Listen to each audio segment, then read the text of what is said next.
quiero empezar agradeciéndoos vuestra presencia aquí, en mi nombre y en nombre de la Escuela de Salud Integrativa. También quiero agradecer de forma personal a ESI, especialmente al Dr. Tinao, haberme dado la oportunidad de hablar de nutrigenética y nutrición hoy aquí.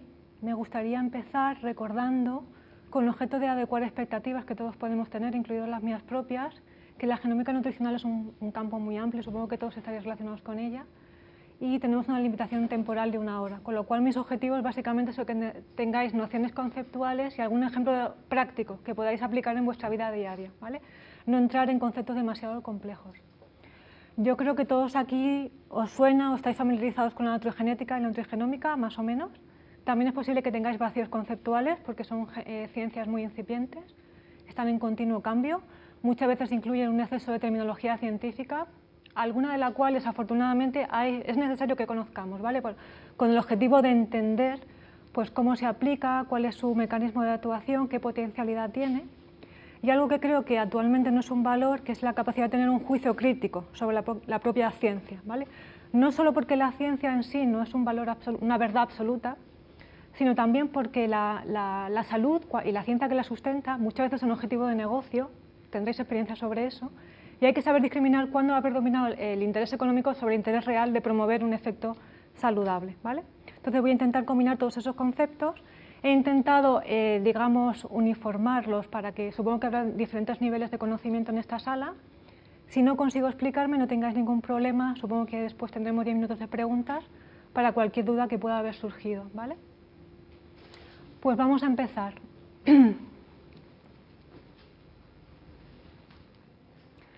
Me gustaría recordar la importancia de la interacción gen-medio ambiente. Esta interacción es esencial para el desarrollo de cualquier enfermedad que tenga componente genético, ¿vale? La genética no siempre es determinista para el desarrollo de patologías, sino que en la mayor parte de los casos la genética solo determina una predisposición o una susceptibilidad inicial a sufrir una enfermedad, y es como consecuencia de la interacción con el medio ambiente como generalmente se produce al final el inicio, el desarrollo o la evolución de la patología. La genética casi siempre es solo predisposición, ¿vale? Entonces, si representamos en una gráfica el componente genético y el componente ambiental en el desarrollo de patologías complejas, de forma que en el eje de abscisas, como veis ahí, se representa el componente medioambiental y en el eje de ordenadas el componente genético, tenemos enfermedades con máximo componente genético, como la enfermedad de Huntington, y enfermedades con máximo componente medioambiental, como son las enfermedades puramente medioambientales, son las que surgen de exponerse a tóxicos, drogas, toxinas, PCBs, todos estaréis un poco relacionados con ese tipo de enfermedades, ¿vale? Pero sin embargo, la mayor parte de las enfermedades se sitúan en un intervalo intermedio, que tienen tanto más o menos componente genético y medioambiental, pero en cualquier caso, tanto la predisposición genética como la interacción con el medio ambiente son esenciales para desarrollar la enfermedad. O sea, no basta con que tengamos una predisposición, sino que es la interacción final con el medio ambiente lo que al final es lo que establece que la enfermedad se produzca, ¿no? Que se desarrolle, ¿vale? Tenemos enfermedades complejas de todo tipo. Podéis leer ahí la enfermedad de Crohn, la diabetes, la leucemia, enfermedades infecciosas. También la mayor parte de la obesidad es una enfermedad compleja con componente genético y componente medioambiental. La obesidad, que es debida solo a un componente genético, representa solo un 5%, con lo cual la mayor parte de la obesidad realmente se puede clasificar dentro de este intervalo intermedio, ¿vale? Y dentro de este componente ambiental, que por eso estoy yo aquí para hablar, buenas tardes, es especialmente importante la dieta. Por eso se habla de nutrigenética y nutrigenómica, ¿vale? Porque hacen mención específica a este factor ambiental en concreto. Existen otros, ¿no? ¿Qué es esto de la genómica nutricional? No sé qué nivel de concepto tenéis sobre esto, pero yo voy a explicar brevemente en qué consiste la genómica, simplemente para que no nos perdamos en terminología. La genómica es una ciencia interdisciplinar dentro de la biología molecular que lo que estudia es a nivel colectivo la expresión de genes y la estabilidad génica. A diferencia de la genética, digamos, tradicional con la que estaréis todos familiarizados, que estudia un gen y su expresión, lo que hace es utilizar secuenciación de ADN, de esta de alto rendimiento, para integrar toda esa información con herramientas bioinformáticas, ensamblar el genoma completo y estudiar interacciones complejas, ¿vale? Es una ciencia muy compleja, porque no estudia genes simples, estudia interacciones entre múltiples millones de genes. ¿Qué nos importa de la genómica nutricional? Pues que la genómica en sí se puede influenciar por factores ambientales externos, que incluyen las reacciones químicas, el propio proceso de envejecimiento, como podéis leer ahí, la hipoxia, toxinas, drogas. Cuando hablamos de cómo la dieta afecta a la genómica, es cuando hablamos de genómica nutricional. ¿Vale? La expresión de los genes en cualquier caso va a dar lugar a lo que se llama en genética clásica fenotipo. El fenotipo es simplemente el resultado físico-químico que se produce como consecuencia de la expresión de nuestros genes. ¿Se entiende más o menos eso? Vale. Bien, la genómica nutricional incluye dos ramas, que son la nutrigenética y la nutrigenómica. La nutrigenética lo que estudia es la interacción gen-nutriente, ¿vale? A través de los llamados polimorfismos. Los polimorfismos son variaciones en un gen. Nosotros, los que estamos aquí, tenemos seguramente variaciones en muchos genes, que es debido a la existencia de polimorfismos. Después profundizaré un poquito más sobre en qué consiste eso de un polimorfismo, ¿vale? Pero en cualquier caso, son los genes, o más bien la diferencia que existe entre los genes, los que van a determinar o a modular cómo respondemos frente a un determinado alimento, ¿vale? Se trata, por tanto, de una modulación del efecto dietético en función de variables genéticas. Esto que parece un concepto complejo y a lo mejor estáis un poco perdidos, lo vamos a ver con un ejemplo práctico. Concretamente, hace 80 años se descubrió la fenilcetonuria, que además coincide con el inicio de la nutrigenética. No sé si conocéis la enfermedad, espero que no, porque tiene consecuencias graves, o por lo menos no la conozcáis a nivel personal, pero la fenilcetonuria es una enfermedad producida por una mutación del gen de la fenilalanina hidroxilasa. Esa mutación lo que causa es una inhibición o una reducción de la expresión de ese gen. Es una enzima y por tanto lo que hace es disminuir la actividad catalítica. Su actividad catalítica consiste en transformar la fenilalanina en tiroxina. Como consecuencia, cuando nosotros nos exponemos a la dieta, en la proteína, a la fenilalanina, que es un aminoácido, ¿qué ocurre? Que se van a acumular pues, estos metabolitos intermedios de la fenilalanina, que son el fenilpiruvato, se denominan fenilcetonas, que tienen consecuencias negativas a nivel neurológico, son neurotóxicos y ocasionan discapacidad intelectual, ¿vale? Ese es el origen genético de la enfermedad. Por ejemplo, entonces tenemos un polimorfismo genético, es decir, una mutación en un gen que podemos tener algunos de nosotros, y como consecuencia de su interacción con un componente dietético, en este caso la fenilalanina, origina la enfermedad y explica por qué diferentes personas pueden responder de forma diferente al mismo alimento. Eso es la nutrigenética, explicado con una aplicación práctica, ¿vale? Es decir, dos personas que tengan una mutación o no, pues una puede desarrollar la enfermedad como consecuencia de comer a la fenilalanina y otra no la va a desarrollar. ¿Qué diferencia hay entre esas personas? La mutación, la presencia de esa mutación en concreto, ¿sí? Mientras que la nutrigenómica lo que va a estudiar es la interacción contraria, nutriente-gen, que da lugar a cambios en la expresión genética, ¿vale? Se trata, por tanto, de una modulación dietética de la capacidad de expresión de un genotipo. Un nutriente puede modular directa o indirectamente la producción de un genotipo patológico, es decir, de la producción de una patología. Si volvemos al ejemplo de la fenilcetonuria, nosotros tenemos un paciente que tiene esta mutación en el gen de la fenilalanina hidroxilasa. Si controlamos la exposición en la dieta a la fenilalanina, ¿qué ocurre? Pues que bien impedimos que se desarrolle la enfermedad o por lo menos que el grado de afectación sea menor. Es decir, la restricción en un solo nutriente es el que evita que el genotipo patológico se convierta en una patología, ¿sí? O sea que vemos ahí claramente la relación entre el polimorfismo y necesariamente la interacción con la dieta. ¿Se entiende? Perfecto. Vale. La genómica nutricional nos va a permitir algo bastante importante a nivel de aplicación práctica, que es superar el modelo de paradigma nutricional que tenemos actualmente, ¿vale? El paradigma que tenemos actualmente está basado en parametrizar necesidades nutricionales en función de grupos poblacionales muy complejos, ¿vale? Atendiendo a criterios como edad, sexo o, por ejemplo, la presencia o ausencia de enfermedades, pero no tiene en cuenta, generalmente, características propias del individuo, tan propias como es la genética, nuestra exposición al medio ambiente y entre ellos la exposición a la dieta, ¿vale?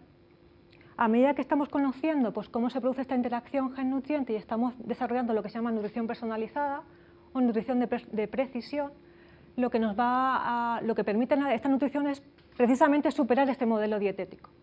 ¿Cómo lo hace? Pues lo que plantea es integrar lo que hemos visto anteriormente, cómo variantes genéticas afectan a cómo respondemos a los alimentos e identificar también alimentos o compuestos alimenticios que tengan efectos positivos a nivel de salud, ¿vale? Es decir, al final la genómica nutricional lo que admite es que la interacción gen-dieta es tan importante que al final tanto la concentración de metabolitos intermedios como la expresión de proteínas, lo que no sé si os suena, metaboloma, transcriptoma, proteoma, esos términos científicos que podéis leer o escuchar en los medios, eso es personal y potencialmente personalizable.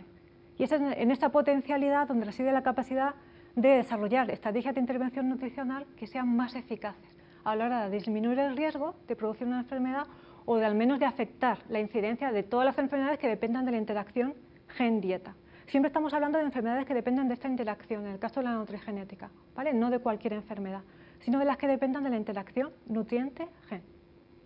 Entonces estamos pasando, fijaos, de un modelo o de un paradigma nutricional que básicamente es un modelo para todos, ¿no? Basado en edad, sexo, poco más, a veces incluso incluyen enfermedades, a un modelo que lo que está basado es en identificar necesidades y susceptibilidades individuales. Es un modelo más complejo, pero también mucho más preciso y mucho más eficaz, ¿sí? Lo hace, de hecho, de una forma muy parecida, no sé si conocéis la farmacogenética. La farmacogenética lo que hace es identificar variables genéticas que afectan a cómo nos van a afectar los fármacos. Estudia la cinética y la dinámica de los fármacos. Y el objetivo es pues, determinar para cada persona qué fármaco y a qué dosis va a ser más eficaz. Al final la nutrigenética y la nutrigenómica es lo mismo, es estudiar la cinética y la dinámica de los alimentos, ¿vale? Y qué genes van a afectar a esa cinética y esa dinámica. La cinética y dinámica significa qué proceso va a sufrir el alimento cuando lo consumimos, desde que lo consumimos hasta que lo eliminamos, y qué función va a tener, ¿vale? Es lo mismo que la farmacogenética al final, ¿sí? Ah, vale, perdón, que tenías una pregunta. Bueno, aquí es simplemente para ilustrar cómo realmente la genómica nutricional está permitiendo superar limitaciones del modelo actualmente vigente. Lo vamos a ver con un ejemplo, que es supongo que todo el mundo lo habrá conocido más o menos, que es el ejemplo del café y del riesgo asociado de infarto de miocardio. En la literatura científica podéis encontrar tanto estudios que demuestran asociación positiva como asociación negativa. Y no ha sido hasta el descubrimiento de un polimorfismo, es decir, de una variante, de un gen, de un citocromo, que no voy a entrar en eso, el P451.2, cuando se ha establecido cómo, cuándo y por qué esa asociación es positiva. Es decir, solo los individuos que toman café tienen un riesgo incrementado de infarto de miocardio cuando tienen este polimorfismo. Si no lo tienen, no. Porque el tener el polimorfismo te convierte a uno en un metabolizador lento de la cafeína. Es decir, nos cuesta eliminar la cafeína. Y como consecuencia de ese impedimento, ¿no?, de esa ineficiencia eliminando la cafeína, es por lo que tenemos un riesgo asociado aumentado de infarto de miocardio. Para que veáis la potencialidad y lo que puede significar a nivel de limitaciones, ¿vale? Supera limitaciones muy importantes que tiene la nutrición actualmente. Bueno, y en el futuro lo que se plantea es una nutrición comunitaria, esto es un poquito más pues, a largo plazo, con una base de datos de ADN que incluye interacciones entre nutrientes, en fin, implicaría mucha herramienta bioinformática capaz de integrar mucha información, pero eso es lo que se pretende, un modelo de nutrición comunitaria que integre mucha cantidad de datos y que ofrezca pues, un resultado fácilmente aplicable en la práctica clínica. ¿A qué se debe la imagen que he puesto en la presentación? Que tiene, como veis, es un alimento con forma de DNA. Pues hace referencia a que cuando comemos, no solo es importante lo que comemos a nivel de valor nutricional, que hasta ahora es lo que hemos tenido en cuenta, ¿no? Cuánta grasa, cuánta proteína, cuánta azúcar, sino que también es importante cómo respondemos a ese alimento nosotros de forma personal y cómo el alimento nos afecta a nosotros también de forma personal, ¿sí? Es decir, seguimos siendo lo que comemos. Es una noción conceptual que aquí en ESI se usa habitualmente, es una noción conceptual que sigue estando vigente, pero que dado que la dieta es tan importante, no solo en nuestro estado de salud, a nivel nutricional, sino que puede afectar a la expresión de genes, que ya veremos cómo, e incluso tiene un impacto en salud y enfermedad que depende de variantes genéticas, pues habría que redefinir ese concepto desde un punto de vista integrativo, ¿vale? Que incluye la interacción bidireccional. Es lo que hace la genómica nutricional.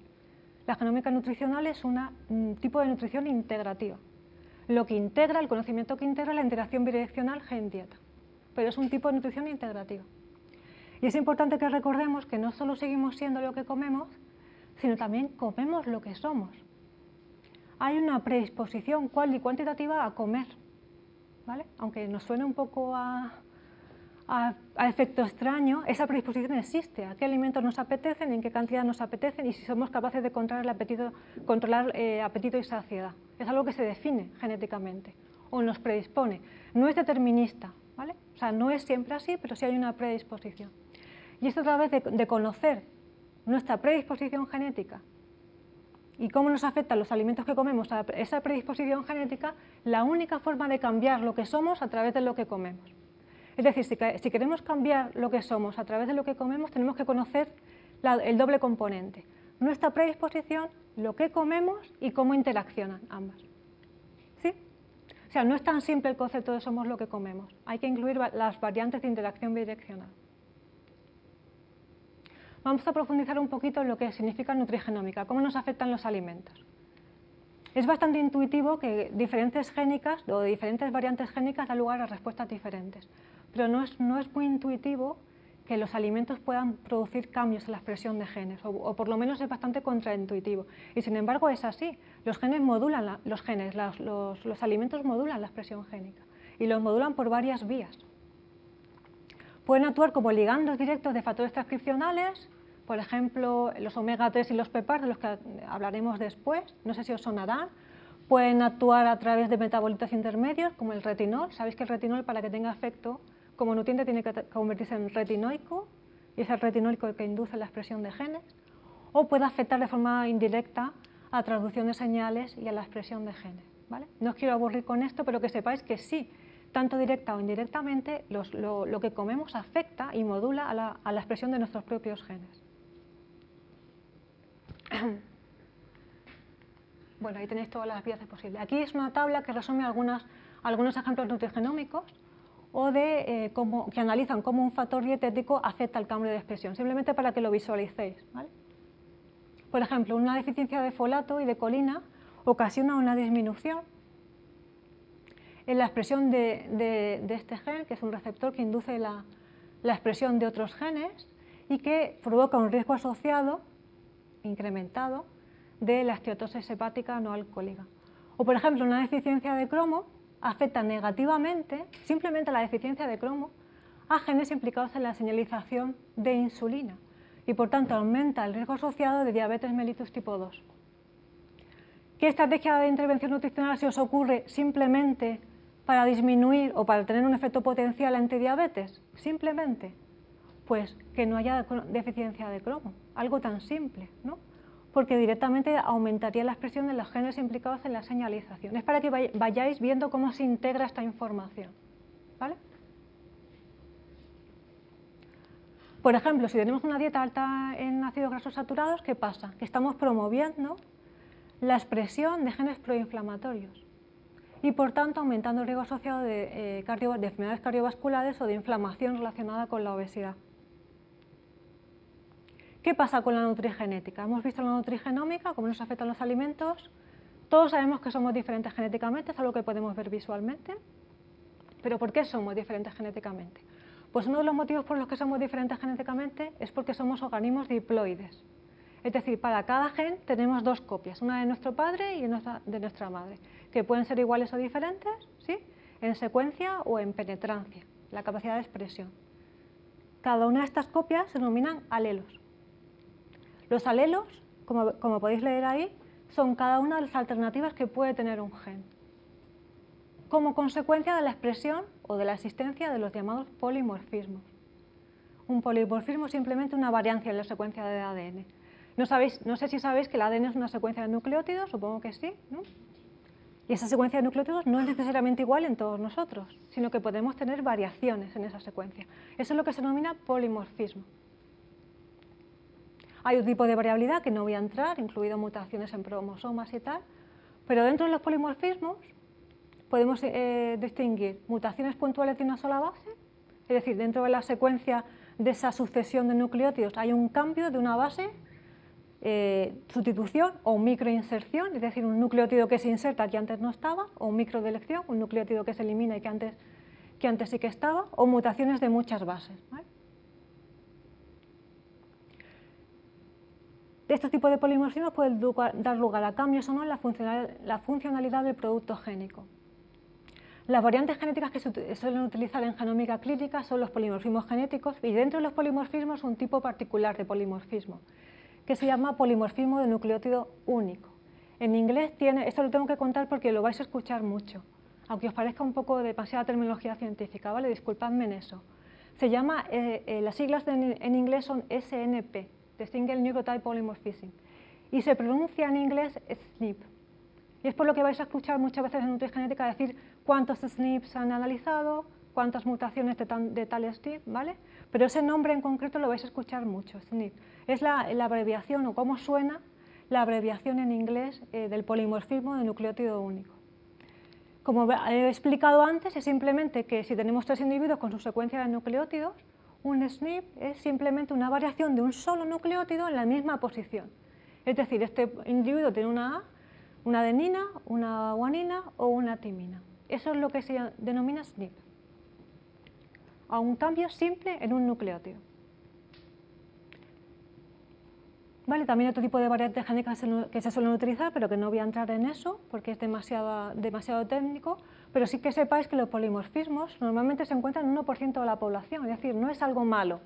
Y algunos polimorfismos, los más comunes, se pueden incluir entre un 40 y un 50% de la población.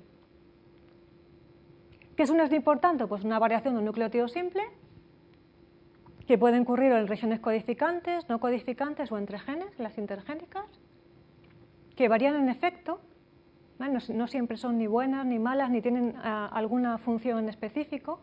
Y como podéis ver ahí, la mayor parte de los SNP no son responsables de cambios de ningún tipo, ni en el gen, ni en la expresión, ni en la funcionalidad. ¿Vale? Digamos que son mutaciones, algunas de ellas silenciosas, no todas, pero la mayor parte de ellas son silenciosas. No tienen ningún efecto. Para la identificación de genes en patología se suele utilizar un solo SNP. Pero hay pocos desórdenes monogenéticos que sean responsables de patologías, ¿vale? Pero son muy utilizados, un solo SNP. También se pueden utilizar combinaciones de SNP, que son los haplotipos. La metodología que se usa, simplemente para que os suene, es GWAS, en la que se analiza pues, a lo largo de todo el genoma esa variante genética y se determina si hay una asociación entre esa variante y la presencia de una enfermedad. No sé si habéis escuchado esta tecnología, pero lo que utiliza son estos arrays de SNP o chips de SNP, que lo que analiza son precisamente, bueno, más de 1 millón de SNP en cada uno de los experimentos, lo que permite pues, identificar todas las posibles variantes que puedan estar influyendo en el desarrollo de una patología, ¿vale? Es muy eficiente a nivel de detección. Son chips, esto se analiza bioinformáticamente. Esto simplemente para que lo conozcáis y no os suena. Respecto al SNP, también decir que es muy importante que tengan validez clínica. No voy a entrar mucho en detalle en lo que significa esto, pero es importante que conozcáis este término para identificar si estáis interesados en hacer o lo habéis hecho ya, un test nutrigenético, sepáis distinguir cuándo es un buen test nutrigenético o un mal test nutrigenético. No todos los test nutrigenéticos son buenos por definición, ¿vale? Sino que los SNP que utilizan tienen que tener validez clínica. La validez clínica es la consistencia y la precisión con la que el test es capaz de detectar la mutación y de predecir la enfermedad. Y depende de parámetros exclusivamente bioestadísticos, ¿vale? O estadísticos. No voy a entrar en ello, sensibilidad, especificidad, valor predictivo positivo y valor predictivo negativo, pero solo decir que para que un SNP tenga validez clínica, estos 4 valores tienen que ser altos. Y además tiene que repetirse en sucesivos ensayos clínicos, cosa que no es fácil. Por ejemplo, la mutación del gen BCRA, supongo que todo el mundo estaréis más o menos relacionado, tiene un valor predictivo positivo de un 60%, es decir, hay un 60% de probabilidad de que tú tengas cáncer si tengas esa mutación para personas con más de 80 años. Y por ejemplo, el alelo de histocompatibilidad, el que está relacionado con la celiaquía, el HLDQ, no sé si os lo conocéis, tiene un valor predictivo negativo del 100%, de casi el 100%. ¿Qué quiere decir eso? Que si no lo tenemos no vamos a desarrollar la enfermedad. En resumen, resumiendo todo esto, hay pocos SNP que tienen validez clínica, ¿vale? O sea, que tengan utilidad en la práctica, tengan suficientes niveles de evidencia científica como para que su asociación, o sea, su presencia, sea asociada estadísticamente significativa a la presencia de una enfermedad. ¿Se entiende más o menos eso? Hay muchos SNP, se están investigando, pero no todos tienen el mismo nivel de evidencia científica para determinar la presencia o la ausencia de una enfermedad, en este caso la presencia. Pasa lo mismo en farmacogenética. Aunque hay empresas y software que lo que hacen es analizar o ofrecer consejo genético de qué genes te tienes que analizar y tal, realmente los requeridos y los recomendados en farmacogenética son muy pocos, ¿vale? No llegan a 5 o a 6 los requeridos y los recomendados igual, ¿vale? Es decir, realmente los SNP que tienen validez clínica en cualquier campo son muy pocos, porque eso depende de su nivel de evidencia científica y eso es acumulativo, se producen ensayos consecutivos. Bueno, hay otro mecanismo de regulación de la expresión del DNA que se llama epigenética. Yo creo que la habéis escuchado porque últimamente está muy en los medios, ¿vale? Es un mecanismo de regulación de la expresión que no depende de la secuencia del DNA, sino de procesos de metilación del DNA, que también es muy conocido, de modificación de histonas, incluso de microRNAs, pero hay algunas variantes de epigenética que afectan, también nos afectan, ¿vale? Cuando consumimos alimentos. Y también se puede afectar por factores externos, es lo que se llama epigenómica. Y en el caso de que sea la dieta, pues hablaríamos de nutriepigenómica. Es una tabla que resume algunos ejemplos de intervención nutriepigenética, ¿vale? Por ejemplo, si tenemos una dieta con una alta concentración de ácidos grasos y de azúcar, lo que va a producir es una metilación del gen de la leptina. La leptina es una hormona que está implicada en el circuito neuronal, que regula la saciedad y el apetito. Y la metilación, por definición, lo que hace es inhibir la expresión o reducirla. ¿Qué pasa cuando tenemos menos leptina? Pues que en vez de producir saciedad, lo que tenemos es un mayor apetito y eso conduce a una mayor ingesta calórica y el riesgo de enfermedad asociada sería la obesidad. ¿Sí? Por tanto, simplemente con una dieta que incluyera poca grasa y poco azúcar, ya estamos promoviendo la expresión de este gen y aumentando nuestra sensación de saciedad frente a la sensación de apetito, aparte de todas las implicaciones metabólicas que tiene consumir grasa y azúcares, ¿vale? Estamos hablando solo a nivel genético. Por ejemplo, la deficiencia del folato y la colina también ocasiona expresiones de microRNAs que asociadas con la esteatosis hepática no alcohólica, o por ejemplo también con la expresión del ApoE, FOXA, que son todos genes cuya inhibición de expresión o reducción de expresión se asocia con una esteatosis hepática no alcohólica. Esto es todo a nivel nutriepigenómico. Bueno, ¿qué es esto de los test nutrigenéticos? Los test nutrigenéticos lo que vienen son SNP de genes en específico, ¿vale? Con el desarrollo de la genómica nutricional pues han proliferado. Yo os he traído algunos de los que he visto que suele usar más la gente, sobre todo en Estados Unidos, no sé si conocéis alguno, el 24 Genetics o el GoGood o el 23. El 23andMe creo que es de los primeros, de los pioneros que empezaron a analizar nutrigenética, ¿vale? Cuando os hagáis un test nutrigenético, o si tenéis planteado hacerlo o lo tenéis que aseguraros de que las variantes de los SNP que analice tengan validez clínica. Eso hay que consultarlo en una base de datos. Si tenéis tiempo, pues os explicaré cómo se puede hacer. Pero el aspecto general que suele tener el informe es este. Es una tabla en la que se detalla el gen que se analiza, en el caso es de la diaminoxidasa, qué mutación se analiza, normalmente se identifica con una retahíla de números precedida de R y S, cuál es el alelo de riesgo, es decir, el alelo en el que se ha asociado la presencia de una enfermedad o está asociado a una enfermedad, cuál es nuestro genotipo respecto a ese alelo. Si tenemos dos copias del alelo, una de nuestro padre y nuestra madre, entonces seríamos homocigóticos para el alelo y el riesgo máximo de producir la enfermedad, o si somos heterocigóticos, es decir, tenemos un alelo de riesgo y un alelo normal, o incluso podríamos no tener ningún alelo de riesgo, ¿vale? Es una cuantificación de cuál es nuestro riesgo. Si somos homocigóticos tenemos el máximo riesgo, si somos heterocigóticos, es decir, tenemos una copia así y una copia buena, una copia digamos mala y una copia buena, tenemos un riesgo disminuido. Vale, llegados aquí vosotros os preguntaréis, vale, ¿y todo esto cómo se aplica?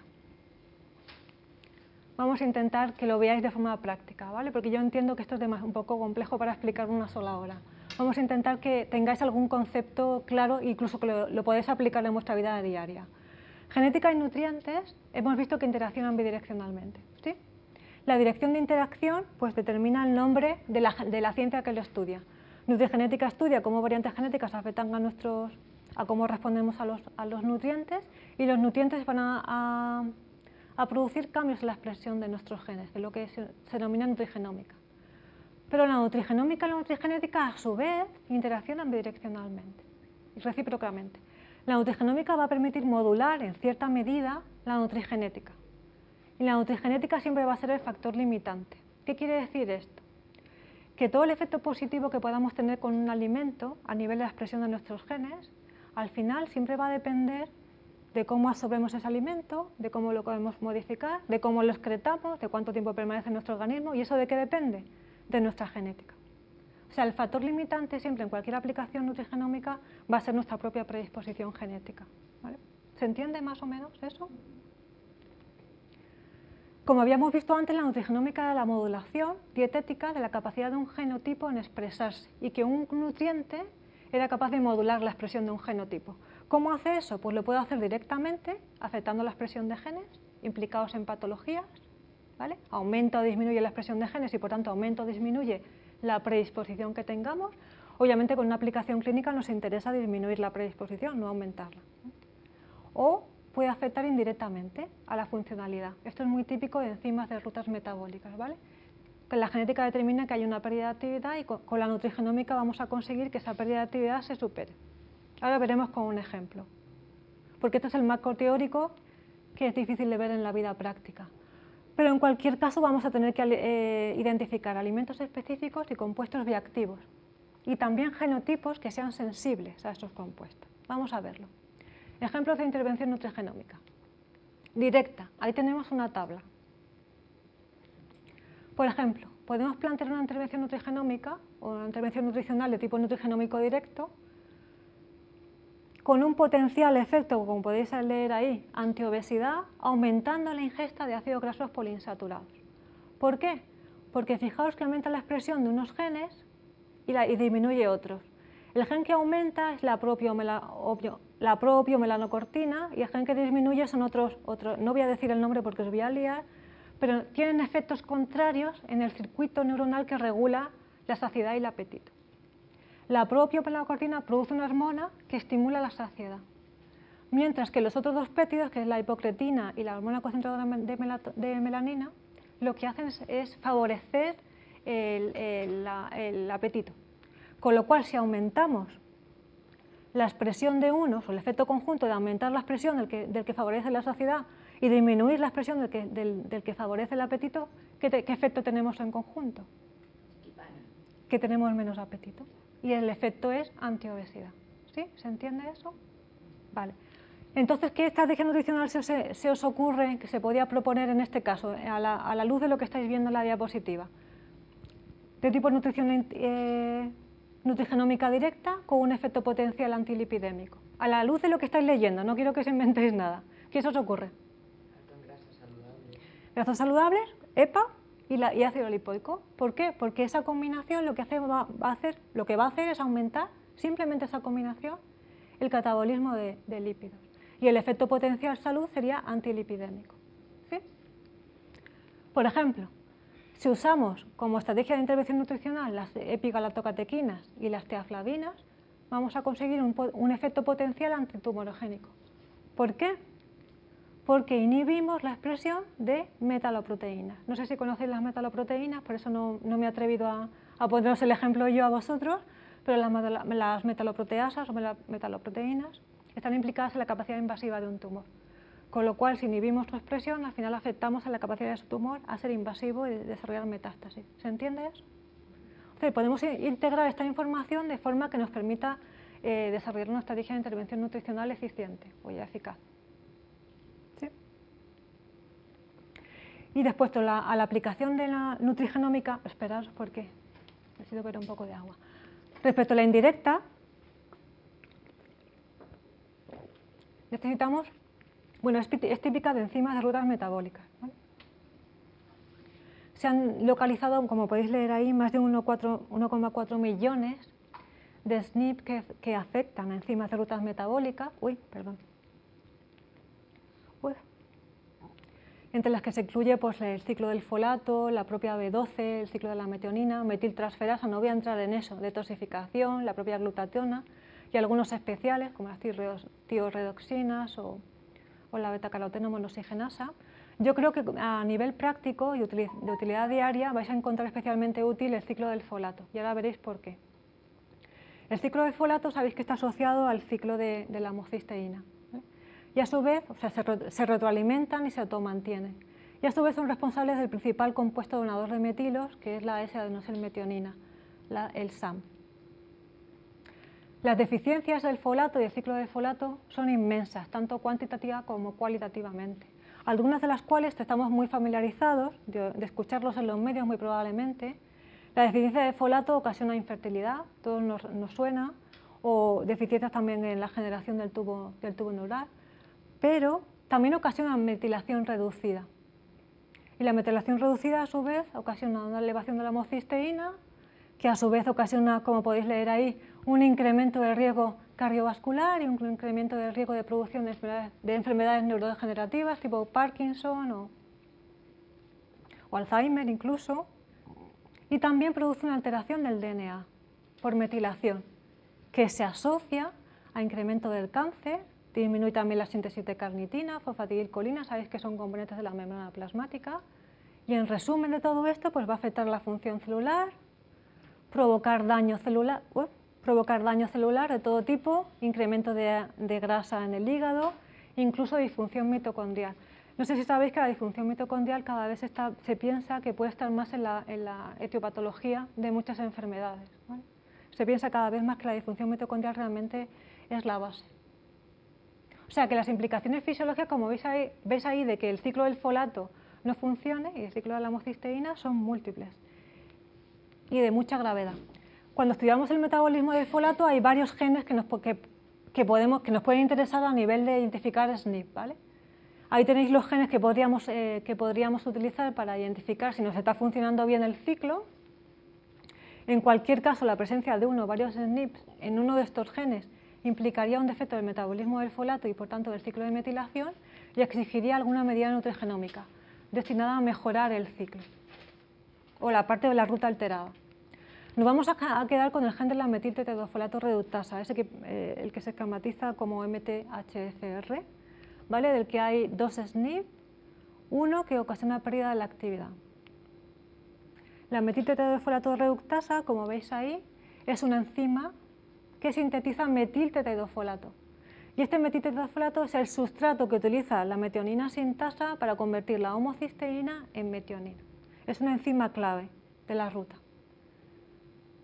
Hay un SNP, el que se llama C677, lo que quiere decir que en la posición 677 hay un cambio de una citosina por una timina. Este cambio se llama mutación de cambio de sentido, lo que ocasiona es un cambio del aminoácido en la secuencia de la proteína, ¿vale? Y este cambio en el aminoácido es lo que hace que tenga menos actividad y que se clasifique a nivel clínico como patogénico, ¿vale? La enzima sigue siendo funcional, pero es más ineficiente. Y es tanto más ineficiente cuanto más copias tengamos, digamos, malas de ese gen. Si somos homocigóticos para ese gen, tenemos, fijaos, 70% menos de función. Si somos heterocigóticos, tenemos 40% menos de función, casi la mitad de la actividad normal de la enzima. Vale, ¿qué importancia tiene esto? Pues que cuando se ha analizado cuál es la distribución del homocigótico, del TT, en diferentes poblaciones étnicas, se ha encontrado una máxima presencia en poblaciones como la mexicana o en Italia, una mínima en Finlandia o en Estados Unidos, pero la media es que aproximadamente el 45-50% de la población tiene una copia mala, un polimorfismo de esta enzima. Es decir, uno de cada dos de nosotros estamos produciendo ineficientemente este producto, ¿vale? El metiltetraidofolato. Con lo cual, tenemos un alto porcentaje de la población con este polimorfismo. La gente que tiene este polimorfismo, ¿qué le pasa? Que no puede producir eficientemente metiltetraidofolato, ¿sí?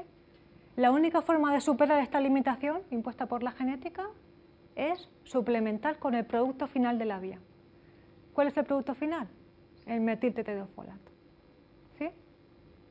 Luego, simplemente porque un alto porcentaje de la población tiene este polimorfismo, se aconseja usar la forma metilada activa del folato, como la forma de B9, porque cualquier otra forma de suplementación, incluida el propio ácido fólico, que sabéis que es una forma artificial de la B9, ha de pasar necesariamente por la enzima, con lo cual la estrategia de intervención nutricional es ineficiente, absolutamente. ¿Se entiende más o menos eso? La única forma de superar esa limitación es con metiltetraidrofolato. Cualquier otra forma de B9 es inútil.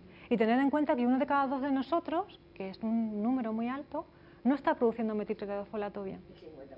El 50% prácticamente, con todas las implicaciones que hemos visto anteriormente. Aumento de la homocisteína, riesgo cardiovascular, riesgo neurológico. Poca alimentación basada en plantas. Exacto. También se pueden incluso hacer, ya de por sí es aconsejable usar metiltetraidrofolato, pero es que incluso hay consideraciones de tipo de seguridad relacionadas con el uso de ácido fólico, que yo no voy a entrar aquí, ¿vale?, que también desaconsejan el uso de ácido fólico. O sea que como consejo nutrigenómico, digamos, de aplicación global, universal, os aconsejo usar la forma metilada, la forma activa, ¿vale?, o usar formas naturales del folato, pero prescindir de ácido fólico en suplementos, alimentos fortificados con ácido fólico, ¿vale? No solo porque no se metaboliza bien en la mayor parte de la gente, sino porque también hay un riesgo asociado, que no voy a entrar en ello porque os voy a liar muchísimo, pero hay consideraciones de tipo de seguridad respecto al uso de ácido fólico, como vitamina B9. Es muy barato, veréis que casi todos los suplementos usan ácido fólico, pero si queréis usar un suplemento con vitamina B9, aseguraos de que sea un folato natural y a ser posible de que sea el metiltetraidrofolato. ¿Sí? Esto como consejo nutrigenómico a nivel global, de aplicación universal. Vale, entonces, ¿qué pasa? Si hacemos un test nutrigenético en el que detectamos que somos homocigóticos o heterocigóticos para la mutación, pues la medida nutrigenómica que vamos a adoptar, ¿cuál va a ser? Pues suplementar con metiltetraidrofolato, nunca con ácido fólico. ¿Vale? Podemos incluir otro ejemplo, en este caso que afecta a los neurotransmisores. No sé si conocéis la COMT. La COMT es una enzima implicada en la degradación de neurotransmisores y de estrógenos. Hay un SNP que afecta a la velocidad y un SNP que se ha asociado a un riesgo aumentado de cáncer de endometrio. El SNP que afecta a la actividad enzimática lo que ocasiona es que haya dos variantes de la enzima. Una variante lenta, una COM lenta, que como consecuencia de su actividad menor, una actividad catalítica menor, ¿qué es lo que le va a pasar? Pues que ocasiona un aumento de estrógenos a nivel corporal que no se pueden eliminar y un aumento de dopamina a nivel del córtex prefrontal. Esto hace que los individuos que tengan esta mutación son energéticos, son individuos confiados, que tienen gran capacidad de centrarse, multitarea, pero que no tienen mucha tolerancia al estrés, ¿vale? Mientras que los individuos que portan la variante rápida tienen menos estrógenos, menos dopamina a nivel del córtex prefrontal y son individuos tranquilos, que no tienen problemas para dormirse, con una alta tolerancia al estrés. Es decir, yo creo que nos hace falta, todos nosotros analizándonos conductualmente, podemos determinar si tenemos más o menos una COM alta o una COM baja sin un test genético, ¿no? Ahí veis cómo se metaboliza los neurotransmisores y utiliza SAM y magnesio, ¿no?, como cofactores de esa ruta metabólica. Si miráis el SNP en una base de datos, veréis que el alelo normal incluye un nucleótido G y el alelo de riesgo es un A, ¿vale?, lo que ocasiona esta variante de tipo cambio de sentido que provoca una pérdida de actividad. En general tenemos un genotipo AA que digamos que tiene 2,5 menos veces de actividad de degradación de la dopamina, y es lo que os digo anteriormente, son individuos pues eso, que tienen una gran capacidad de atención, de realizar multitarea, pero que puede degenerar en trastornos de hiperactividad si no se controla, y que pues, no tienen ninguna resiliencia o muy poca a trabajar bajo estrés. Mientras que los individuos que tienen una COM rápida tienen poca dopamina y en general son individuos pues, muy tranquilos, muy calmados y con una alta resiliencia a trabajar bajo estrés. No se clasifica, veis aquí que no se clasifica dentro de su relevancia clínica como patogénica, porque no se considera patogénico cambios conductuales. Pero sí que pueden llevarse a extremos, ¿vale? Pueden degenerar en trastornos de hiperactividad o déficit de atención y sí es importante que se controle la actividad de esta enzima en particular a nivel conductual. Hay un SNP con relevancia todavía que tiene que seguir estando testada, y hay una variante que se asocia al riesgo, ¿vale? Simplemente por que lo conozcáis, que aumenta 2 veces el riesgo, claro, como consecuencia de que mantiene los estrógenos altos en tu cuerpo, hay un riesgo asociado de aumento del cáncer de endometrio. Así que si nos hacemos un test de nutrigenética que incluya esta enzima, tenemos que identificar si tenemos la variante lenta, un genotipo A, o la variante rápida, que sería el genotipo GG. ¿Vale? Y aplicar las medidas dietéticas y nutrigenómicas que destinadas a, pues un poco a normalizar la actividad de esa enzima. En el caso de la lenta, medidas dietéticas exclusivamente, no nutrigenómicas, pues serían disminuir la grasa. ¿Por qué? Porque la grasa se acumula en los estrógenos, disminuir el estrés, porque el estrés aumenta la síntesis de dopamina, y los estrógenos en sí, si tenemos alguna terapia estrogénica. Y como medida nutrigenómica, pues aumentar los cofactores que utiliza la enzima, con el objeto de mejorar su actividad enzimática, que son el SAM, el SAMe y el magnesio. Y tener un ciclo de metilación normalizado. Mientras que en la rápida lo que se aconseja, que tiene menores niveles de dopamina, es aumentar la ingesta de proteína porque favorece la síntesis de neurotransmisores, ¿vale?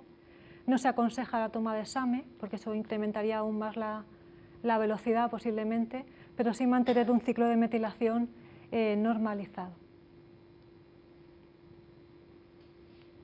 Bien, las perspectivas futuras que tiene la genómica nutricional son integrar la información de SNP, de variantes epigenéticas, junto con la interacción con el medio ambiente, no solo nutrición, sino también la edad, el sexo, es decir, la complejidad puede aumentarse muchísimo.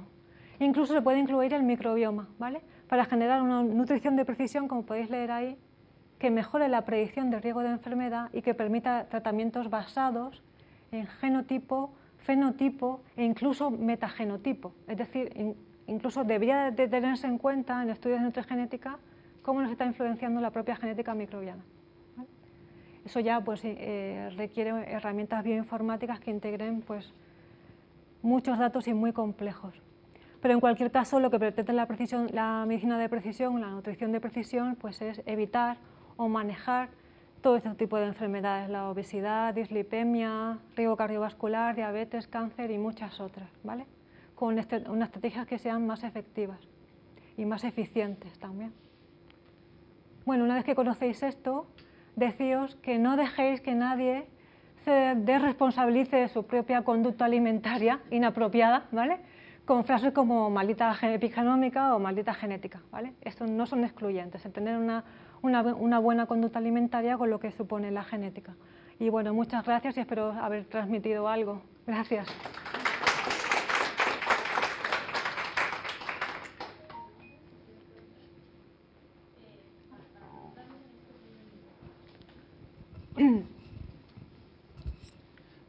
Hola. Los snippets estos decías que muchos no tienen efecto. Entonces, si no tienen, o sea, hay muy pocos que tienen efecto. Hay pocos que tienen relevancia clínica, es decir, que tienen un nivel de evidencia científica suficiente. Hay algunos que están empezando a verse que podría tener un nivel de evidencia suficiente, pero no es concluyente. Hay pocos realmente que tengan ese nivel de evidencia científica. Pocos, a ver, es un término relativo. Pocos respecto a los muchos que pueden ser. No sé si me explico. O sea, realmente hay bastantes. Pero dentro de todos los que hay, proporcionalmente son pocos. ¿Me consigo explicar? Pues eso es lo que quería decir. Luego hablabas también que el límite, en definitiva, sí está en los genes, no tanto en lo que comes, ¿no? Si he entendido bien. Sí, porque al final es el factor limitante, van a ser los genes. Pero bueno, ten en cuenta que los genes limitan, pero tú puedes aumentar la dosis del alimento también. O sea, tú puedes absorber más de un alimento, pero si consumes más de ese alimento, mejora su absorción. Eso hay que verlo caso a caso, ¿no? Pero que limita hasta cierto sentido. No limita en el sentido de que anula. No sé si me explico con eso. No me explico. A ver, limita en el sentido de que, claro, un nutriente va a tener un efecto que va a depender de cómo eres capaz tú de absorber ese nutriente. Y si lo metabolizas rápidamente, lo excretas, en fin, ¿no? Pero si tienes, por ejemplo, un metabolismo muy rápido de ese nutriente y consumes más nutriente, al final consigues más nutriente en tu cuerpo. Que siempre hay alguna forma de superar esa limitación genética, ¿vale?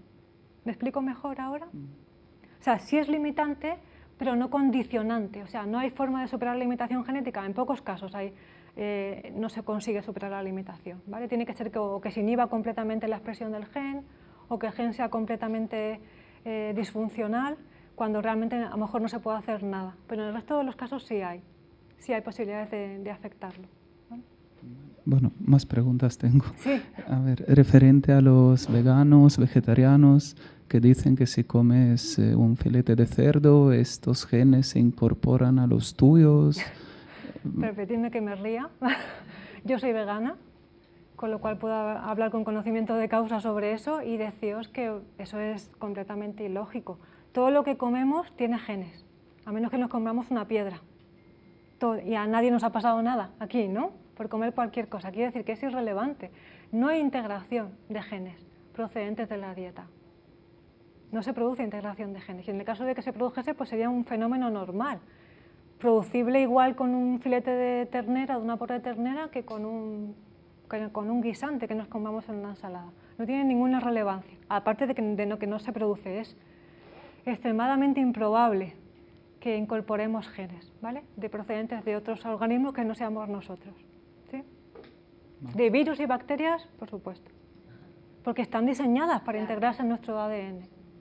¿Sí? Vale. Bueno, la última... La vitamina B12 que a mí me ha Es que no sé si, perdona, porque sí. Creo que no ha acabado. Un momentito, ahora te Bueno, paso. solo es una pregunta referente a cáncer. Entonces, ¿se previene, se cura, en fin? Con nutrigenética se puede afectar su inicio, su desarrollo y su evolución. Curarse es un fenómeno que, aparte de que todavía no se comprende en su totalidad, es complejo, ¿vale? Pero sí, por ejemplo, las dietas cetogénicas que se están utilizando últimamente mucho, no es nutrigenética estricta, pero sí que se puede complementar con nutrigenética, afectan al efecto Warburg, que no sé si lo conocéis, que es la característica común que tienen todos los genes y se puede afectar. Y con nutrigenética también se puede afectar, ¿vale? Al final, si tú promueves una ingesta de muchos ácidos grasos, estás forzando a que ese efecto Warburg sea menor. El efecto Warburg es lo que promueve el inicio y el desarrollo del cáncer. O sea que sí se puede. ¿Hasta qué punto? Pues eso depende de qué cáncer, en qué fase estemos del cáncer, ¿no? Qué grado de implicación a nivel de órganos tenga ese cáncer. Es un fenómeno complejo, pero sí se puede. Se podría abordar perfectamente con nutrigenética. De hecho, hemos visto un ejemplo con nutriepigenética, con epigalactocatequinas y tiaflavinas, que fijaos que disminuían la expresión de metaloproteasas. Simplemente con eso ya disminuyes la capacidad invasiva de un cáncer. No lo curas, pero sí lo mantienes ahí un poco arrinconado, digamos. ¿Pero en la práctica se está haciendo algo? En la práctica, en los centros en los que se implica, en los centros en los que se usa oncología integrativa se está usando este tipo de terapias. Digamos que en la oncología clásica tradicional no usan este tipo de aproximaciones. Usan aproximaciones típicamente farmacológicas, pero sí se debería de usar y se usa en centros como este, por ejemplo. ¿Vale? Ahora, mejorando la alimentación, vamos a hacer prevención y además mejorar la genética. Sí, me preguntan que con la nutrición vamos a mejorar la prevención y la genética. Sí. La genética no la mejoramos, la genética que tenemos es la que tenemos. Lo que podemos mejorar es a lo que nos predispone la genética. Perfecto. ¿Sí? Sí, te quería preguntar que a mí me hicieron un estudio genético y me salió que no absorbía la vitamina B12. ¿Y qué es lo que puede pasar ahí? Pues pueden ser muchas cosas, desde que tengas poca acidez en el estómago hasta que no tengas transcobalamina, que es la que fija la B12. Te tendrían que hacer un análisis genético que analizara qué parte de la ruta de absorción es la que te falla a ti. Pero puede ser simplemente que no tengas suficientemente acidez en el estómago. O factor intrínseco, que sabéis que es la proteína que hace que absorbamos la B12.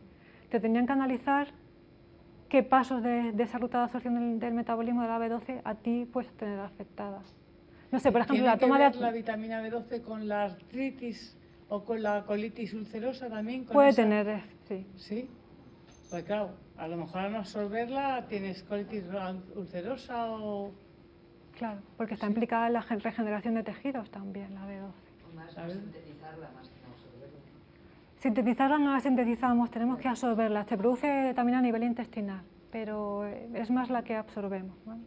La que sintetizamos es la adenosilcobalamina, la que actúa en la mitocondria, esa sí la sintetizamos nosotros. Pero la B12, la metilcobalamina o la cobalamina, la hidroxicobalamina, esa es más bien de síntesis microbiana o ingesta a partir de alimentos. No podemos absorberla. Exacto, por eso, exacto, sí. O sea, o te falta factor intrínseco o estás consumiendo, por ejemplo, inhibidores de la bomba de protones, tienes poca acidez en el estómago. ¿Y qué tiene que ver, por ejemplo, con la colitis ulcerosa? Bueno, puedo entender un poco que al no absorberla, pues, pero con la artritis reumatoidea. Inflamación. Inflamación. Por no absorberse la vitamina B12. La B12 está incluida en el ciclo del folato, lo hemos visto, el ciclo de la homocisteína. La B12 es la que cataliza esa transformación de homocisteína en metionina. Y eso tiene implicaciones a nivel de inflamación. Es que no me he querido pormenorizar todos los efectos. Me pierdo. Claro, es que a nivel metabólico los efectos que tiene la B12 son múltiples. Múltiples. De hecho, el medicamento que se utiliza en artritis es el metotrexato, que es un inhibidor de una de las enzimas del ciclo del ácido fólico. ¿Vale? O sea que a nivel de inflamación tiene muchos efectos. Pero para eso tendría que explicarte todo el ciclo de... Pero sí que tiene. ¿Y qué se puede hacer?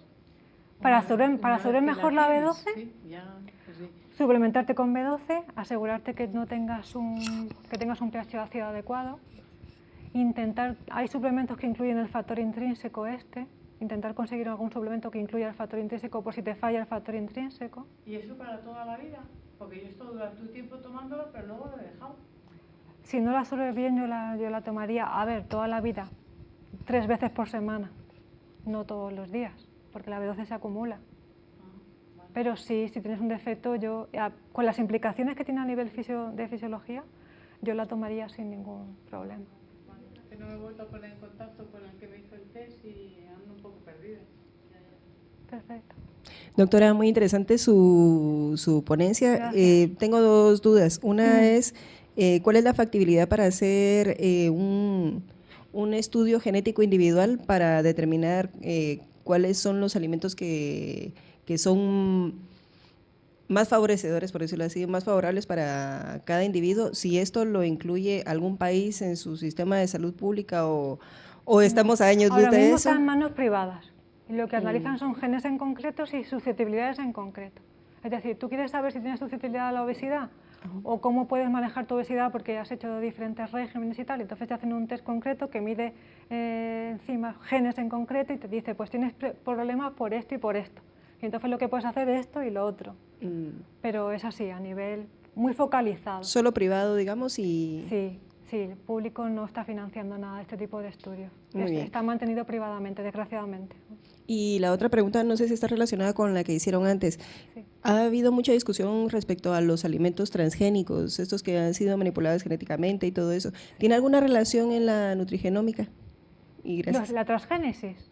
Sí, alimentos transgénicos, esos que utilizan semillas Monsanto y todo eso. Yo creo que está estigmatizado el alimento transgénico. El alimento transgénico puede ser muy bueno. De hecho, puede no solucionar, pero sí, digamos, disminuir la gravedad de muchos problemas que hay en el mundo, entre ellos el hambre.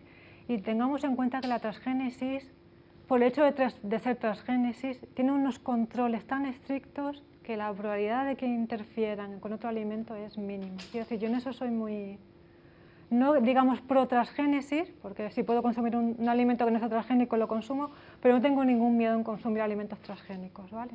Es improbable que tenga algún efecto en salud negativo, ni alergias, porque es que sufren muchos más test de alergia que cualquier alimento conocido en la Tierra. Quiero decir, hay un filtro muy importante a nivel transgénico, no creo que debamos de tenerle miedo, ¿vale?